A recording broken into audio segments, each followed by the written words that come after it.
What's going on, everybody? It's your boy C-Zar, and today we'll be talking about Zcash and Dash. We'll be doing both of those today. Hit that like button and subscribe. Thank you all for being here. We'll talk about Zcash first and then Dash afterwards. Let's get into it. So Zcash dumping on the news of the devs exiting, right? They didn't rug pull. Rug pulls are much worse than this, that's for sure. I've been a part of rug pulls. Not as in I was part of what rug pulled. I'm just saying I've been pulled the rug on. I've been pulled. Anyways, $393 right here. That's I've been tugged on once or twice in my life. From a low to a high, we've pulled back to the golden ratio. A little tugging to the downside here, and maybe we'll get some tugging to the upside. A little down and up motion, and we will continue to rally to, I think, new highs. I do believe that we'll grow from here. I do believe that we found the low. Not a financial advisor, not a financial advisor. I could be wrong. 2 days ago we were thinking that was the low. We've come down over the past couple of days back a little bit lower, and that's fine. Typically, moments like this where there's negative media, there's negative headlines and stuff like that, everybody thinks that the project is dead. That's the best time, really, to buy into a project, right? Like when XRP got sued by the SEC, Coinbase delisted them. They got delisted by some other exchanges, right? That was probably the best time to buy. That was a generational buying opportunity. It's equivalent in nature to the same thing that we're seeing here. It's not as dramatic, but still pretty damn dramatic. We look at this on the 1 hour time frame, then we'll zoom out. 1 hour time frame here, you're moving down. Oh my god, this is beautiful. You guys know what pattern this is? It's perfect. It's a 1 hour time frame, so it's not as big, but it is beautiful. It's literally perfect.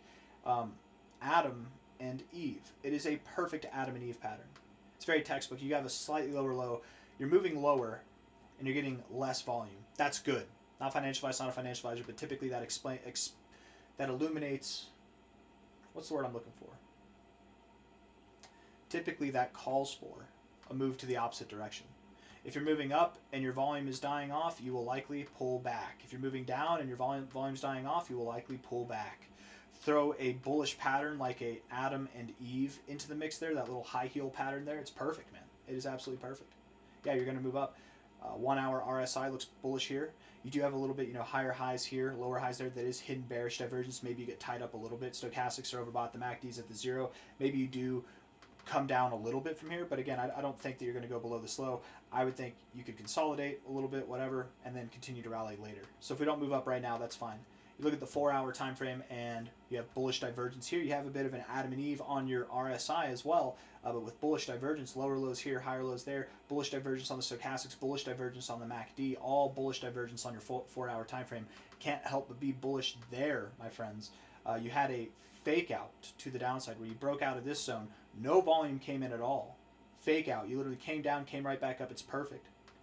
I'm immensely confident with your fake out, with your bullish divergence on the 4 hour time frame on all indicators, with your Adam and Eve pattern on the 1 hour time frame, with the fact that you're at the golden ratio. I'm very confident we're at a low.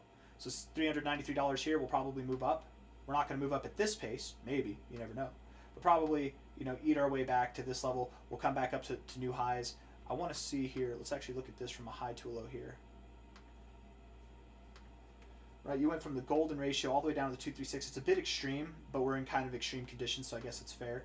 The next target area would be the 786, 886, and that's at about 613 to 671. When we start closing days, when we start to close days, not wicking above, but when the days begin to close above $671.25, this 886 level here on the fibs. When we close above there on a daily basis, we'll likely make our way toward $950 to $1,300. We'll likely progress out of this and continue to go.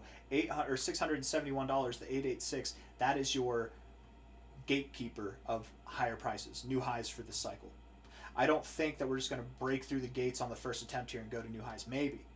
But likely what we're going to do is we're going to knock on the gates first, see who's home, and then once we flirt enough, we'll be able to gain entry, probably. That's typically how things happen. We look at this on the daily time frame. Oh, come on. Daily time frame. RSI bouncing right off the oversold zone. Exactly where you bounced from before. Stochastics have reset entirely. That's great. Overall, very bullish posturing. And the MACD is back at the 0.2. Perfect area to bounce from as well. You look good. I think you'll move up. That's enough on Zcash. Let's talk about Dash. Okay. Dash. On Coinbase here. We went all the way down to about $35, which was something we were expecting. We didn't expect it from the highs, but we started to call for that immediately here. We called for a move up here, and then we got bearish literally at the top, called for a move all the way down here, and ever since we found this low, we have been bullish on Dash. We've been bullish on Dash, even though it's just been doing this, whatever. But we've been bullish on Dash. I'm still bullish here. I don't think Dash is going to go away. I don't think that we get this kind of surge in volume and momentum, and it's a one-time thing. It can be. It's possible, but I don't think that it is. If we look at this from a low here to a high here, you're finding support in your golden ratio zone as well. Struggling a little bit. Moving down, and as you're moving down, less volume's coming in. That gives me hope that you could be at a time to move up. Typically moves up end with a bang in volume, and moves down end with a whimper, right? You don't end like this. That's great whenever you do. It happens. It does happen. And you don't always end like this to the upside. Sometimes you do taper off, and it's like this, and then you drop whatever. But typically, this is exactly what you look for whenever you find a bottom, is a nice rounded kind of endeavor. Lack in volume. I mean, you've got kind of like a bullish double bottom setup here, finding support at prior resistance and support back there. I think it looks good. And you're at your golden ratio from the relative low to high as well. We look at the 1 hour time frame, we zoom in here. You're starting to build a little bit of volume as you're coming up, but nothing really worth noting. The 1 hour RSI is in a bullish posturing, as is the stochastics, and the MACD is about to cross above the zero. I would expect from all these indicators that we do continue to grow in price from here. 4 hour time frame, bullish divergence on your RSI, higher lows there, lower lows there, bullish divergence on the MACD and the stochastics. Bullish divergence on every 4 hour indicator we have. Golden ratio support zone, does that sound familiar? It's just like Zcash, man. And I think we're at a low point. Low volume, right? Daily time frame, no bullish divergence, but in a clearly bearish RSI at the moment, but still area to bounce there. Stochastics have reset. The MACD crossing red after rejecting the zeros, not necessarily a positive thing. Let's entertain the thought that I'm wrong, because maybe I am. Maybe I'm wrong. Maybe we don't hold support in the golden ratio zone. Maybe we go lower. And if we do go lower, the area to expect would be about 27.66. And I would think that we do hold support there. If we were to go lower, we'd drop about $1 from where we are, or sorry, $10 from where we are now. And we'd likely find support at prior resistance and at our 786 area. It's where we found resistance before. It's where we found support before, right? It's a pretty significant area. And if we were to go lower, that could be what's in store for us. If that happens, that's not going to be good for Dash, I think. I mean, you're going to have a hard time getting above this high. But if you find support here, I think that you should have no problem getting above this high in time. For now, being at the golden ratio, finding support in this area, and expecting that we do move up, given the indications that we have from our indicators, I would think that the next area that we go to is about $51 to $66, something up here. Consolidate, see what we're doing, and then we can talk about moving higher or moving lower from there. Okay, I suspect it will move higher overall, but let's talk about it once we're up here. When you close any given day above $90.35, when you close above this red line here, that automatically validates this as a low and validates the idea then that you would then take out this high and see higher highs. If and when it comes time to see higher highs, we'd likely see something between $223 to $370. If and when.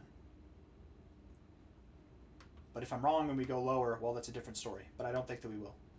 I've got nothing else. I hope you guys enjoyed the video, and if you did, hit the like button, subscribe. Thank you all for being here.